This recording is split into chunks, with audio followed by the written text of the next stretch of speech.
How's it going? So I got some Friday morning thoughts for you. How we arrived here after the events at the Capitol and the moment that we're in right now.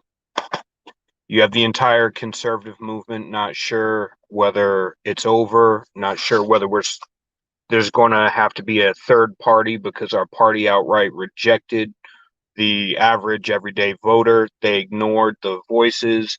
And we're not here because of Trump. We are here because we were ignored in 2010 by our own party.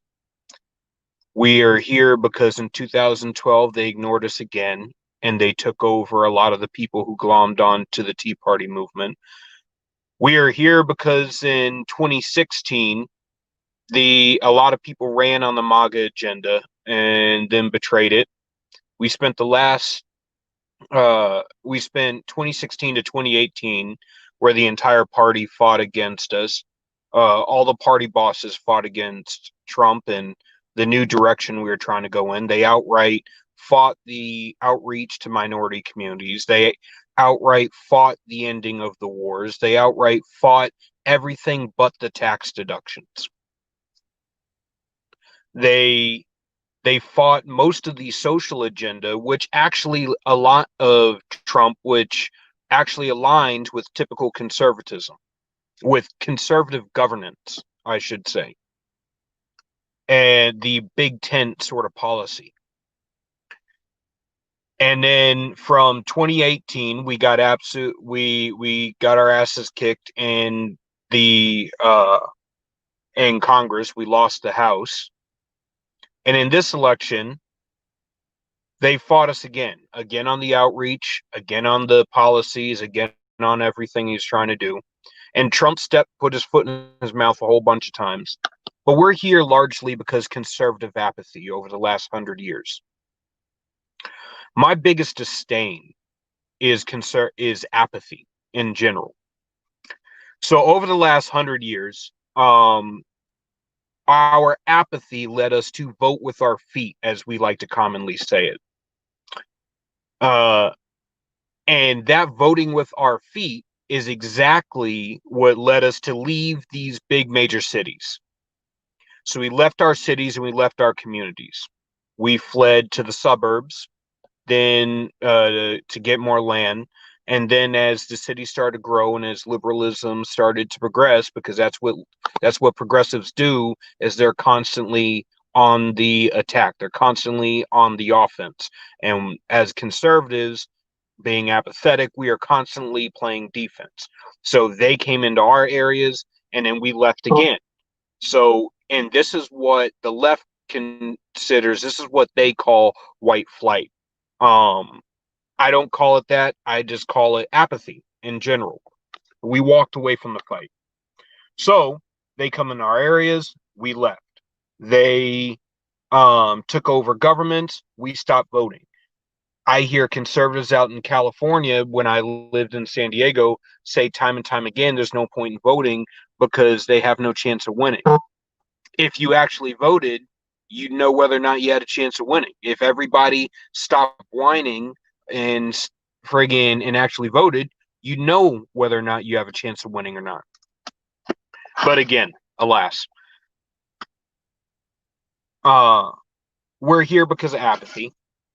We left our cities, they took over. We left our suburbs, they took over. We left our states, they took over.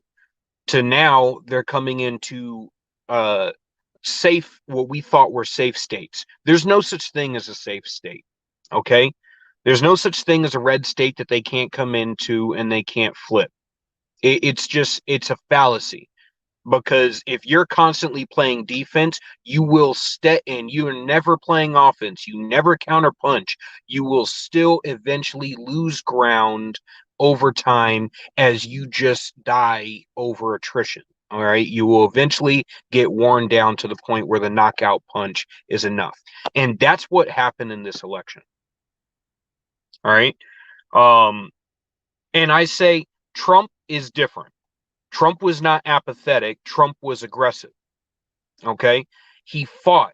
when the rest of the GOP didn't. He tried to get his supporters to fight. The difference is you elected Trump into office. Trump fought the entire time, but you didn't give him any backup. When it came time to primary out everyone that fought against him, you left all the name brand politicians that have been in office for 30 years in office to work against him. So this entire time, you have the populace, everyone that voted for him, our anger is building and building and building, and we can't figure out why. And it's because the entirety of government and everyone within our own party is fighting against the movement, and it's because you never got engaged. Going to a Trump rally is not enough. You didn't show up to the polls to friggin' work, to observe, to knock on doors, to pass out ballots. You didn't get engaged in your community. Voluntary community engagement is needed to grow the party. It is needed to move things forward. It is needed to be successful in this movement and to continue to grow conservatism. For too long, we mistook our conservative principles of governance with party platform, which are not necessarily conservative, depending on who's running the platform at the time. As we can see, random foreign wars with random countries all over the world, and constantly running up the budget, the deficit and stuff is not conservative. Interfering with people's ability to live their daily lives is not conservative, but it happens. So this is where I say we need to understand that our principles are not supposed to conform to a party platform. The party platform is supposed to conform to our principles, and we need to understand the difference between the two. We also need to understand the difference between social conservatism, how we interact with each other and how we live our lives, versus conservative governance, what government should actually be involved in. All right. Our party platform should be based on what government should actually be involved in. Our social conservatism should be how we approach the world around us, how we advocate our relationship with others, how we treat other people, and how we welcome people into the party. And right now, the conservative movement needs to be sharpened and focused on trying to reform the Republican Party back towards principles. So back to the apathy. The apathy of saying, now I work regular 12-hour days. All right. I work 12-hour days. I do copious research on news and history and economics and everything when I get off work, and even during work. I read books constantly. I'm never ever done doing work, because in order to be a productive citizen, I also have to do my job and I have to contribute to my community in the best way I possibly can. So I created this podcast. I'm running for office. I'm writing articles. I'm crafting legislation. I'm coming up with ideas to make things better. I email the White House. I email my congressman. I email my governor. Be involved in everything. Light up the phone lines when they're doing something that you do not agree with. The apathy of not doing that, the thinking that we could have voted in Trump and everything was going to change, was a fallacy. It wasn't going to. All right. He is only one man, and even if he was absolutely perfect, there's only so much that he can do. Now, the anger that built up at the Capitol, I understand the anger. The anger was based on the fact that we just got ignored and we just got shoved aside by our own party once again. And there's really nothing we could do about it. And it doesn't have to be some big government conspiracy. Most conspiracy is run by just a couple people and a whole bunch of people who are acting within their own best interest at any given moment. Okay, it just takes people to act within their own best interest, which is what we had to happen. None of the judges want to be the ones that overturn the election, whether it was right or wrong to do so. No lawyer wants to be involved with the case. We had lawyers that got doxxed. We had people who actively doxed the law firms and stuff that were defending the president and stuff. And then we also had people like Lynn Wood and Sidney Powell and Rudy Giuliani who hopped on the news. And yes, when they were making their legal case, that was one thing. But Rudy Giuliani saying stuff like fire and brimstone and trial by combat, that is unproductive and it's not necessary. And it's exactly what led to what happened at the Capitol. Lynn Wood saying firing squad, line them up and arrest Pence and stuff like that. That is not necessary. It's not necessary, and it's completely horrible that they even thought that that would be okay. The here comes the Kraken. This is stuff that makes news clippings, and it gets sound. It's a sound bite and stuff, but it's not the type of red meat that you need to win a case, and it's not the type of thing that the base needed at the moment. It was completely counterproductive. So now we're here. We lost the Senate. We lost the House. And I know a lot of people are angry. There's people saying that we could start a third party. There's a lot of work to start a third party.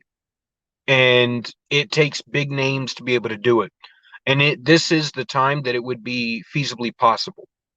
But Maj Toure said something yesterday when Sonny Johnson was hosting Breitbart News Daily on Sirius XM Patriot Channel 125. Maj Toure said, when are we going to realize that both sides have been protesting and fighting over their grievances with the state, quote unquote, the state? We've been fighting over our grievances with the state. We've been airing our grievances with the state, and the state has convinced the various actors in the state and the media, which is the fifth state, and the bureaucracy, which is the fourth state, which works independent of pretty much the entire whole of government, as we just recently saw over the last 4 years, that the state convinces us to fight against each other. So we're constantly telling the other side that their grievances with the state are incorrect because the state has convinced us that our grievances with the state are really grievances with each other, and that's not the truth. The reality is, I'd say we agree on probably about 80% of things, and we can actually have conversations to solve the majority of the issues that we deal with on a day-to-day basis. And they constantly have us ready to kill each other over the final 20%. All of this is completely counterproductive. It doesn't help us. It hurts our movement, hurts everything that we work towards. In this next round, we need to get rid of the apathy. We need to get back towards principles. We need to rebuild the party, and we need to get rid of all the grifters that were giving unsound advice, like not voting in an election. Because the one true way you can make sure your vote isn't heard is by not showing up to the polls and making your vote heard. The best thing we could do right now is demonstrate and have civil disobedience in every major city around the country, or every state capital around the country, to force our state governments to fix the voting laws in our state. And I say signature verification isn't enough. I think it's time for thumbprint verification. If there's one thing somebody can't fake, it's your own thumbprint. I have a voting legislation. I'll tag it under this video. I'll upload it under this video so that you can see. But as of right now, there are ways that we can fix this. And that demonstration around each of the Capitol buildings in every major state in the country, and this includes Democrat states. If you're a conservative, you should still be making your voice heard, even though the people who represent you aren't necessarily a part of the same party. They may not be receptive, but the one thing they will be receptive to is being told that they're going to lose their job in the next election. All right. We know that they're all establishment types. We know that they all lie to us. We know that they have no interest in upholding any of the things we elected them to do. However, we can threaten them with the one thing they do care about, which is losing their power and authority. And then regardless of what happened, anyone who is a career politician, I don't care if you like their name brand or not, they need to go. They have too much power. They've insulated themselves from the population. They become vestiges of power within the party to where they no longer have to listen to us. We need to get back to our principles, and we need to form our platform around our principles. If we can form our platform around our principles and not conform our principles to a platform crafted by the bosses within the party, then we'll be fine. We'll be fine. We can save the Republican Party. If we end up creating a third party, the same thing needs to happen. It needs to be based on principles, not a single individual, but based on principles where we craft our platform to our our principles, and not the other way around. In this next round, any of you that know me, I've already said I'm running for office in New Hampshire's 1st Congressional District. Julian Aciard for Congress, 2022. You can follow me on Twitter at ACiard. That's at ACCIARD 2022. We got a lot of work to do. All right. If you want to follow the podcast, everything, I'm on Twitter, the Blue Collar Intellectual, at Julian Aciard, and you can find me, the Blue Collar Intellectual, on YouTube for the podcast. Like and subscribe and share with all of your friends. I also do the audio on Spotify, Speaker, Apple Podcasts, soon to be coming to iHeartRadio, etc., etc. Go check out Monster Ray and Black Guns Matter. Sonny Johnson on SiriusXM Patreon Saturdays at 1 p.m. To 3 p.m. Check out Felicia Killings at the Conscious Conservative Network. Jeff Charles at Red State and Liberty Nation. Kira Davis. Let's see. Speakeasy Podcast. Teslin Figaro. Check out all these people. They're honest voices, and I don't agree with everyone on everything. Also check out Jonesy, Pod Wasted Talent Podcast. And we need to understand that we've been manipulated by the media. All of our conversations are crafted by the media. Everything we think about each other are crafted on the media. Everyone in the MAGA crowd is not a part of who stormed the Capitol yesterday and broke into the Capitol. Everyone in the MAGA crowd is not a Proud Boy. Everyone is not a neo-Nazi. Everyone is not a white supremacist. And that goes the same for the left. Everyone on the left is not Antifa. They're not Black Lives Matter Incorporated. They're not friggin' communists. Some people are just socially liberal and can't get behind the people who want to force social conservatism down their throat. All right. So we need to understand that not everybody. Check out the apparel at Blue Collar Intellectual, kincustom.com. We need to understand who we're talking to, and we need to understand that the media is here actually to manipulate us, and both sides do it. They omit facts they don't like. They add in stuff that they do like. They shape the entire argument so that we're busy at each other's throats and not realizing that they're really screwing us from behind without the courtesy of taking us out to dinner first. All right. Oh, I forgot. Check out Wayne Dupree Show on Twitter, or Wayne Dupree Show. If you want to check out the podcast, I did an interview with Wayne Dupree. It was absolutely spectacular. The Blue Collar Intellectual on YouTube. Again, we can fix this. We can do much better. So stay tuned. We got a lot of work to do. The website, the Blue Collar Intellectual website, will be up soon, and the campaign website will be soon to follow. Everybody, have a good night, or have a good day. I'm going to enjoy my weekend, and God bless to all of you.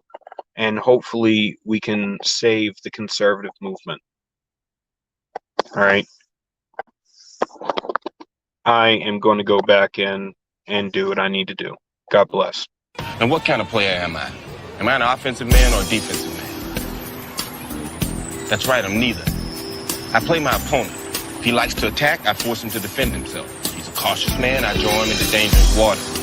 See, you get so frustrated playing defensive positions, you make stupid moves you never make if you were thinking. When you come here, boy, check that shit at the door, I'm at the top of my game, cut the check. Somebody better king me, I'm the best. Let's play a game of checkers, better yet, the game don't love nobody, let's play chess. I keep forget when I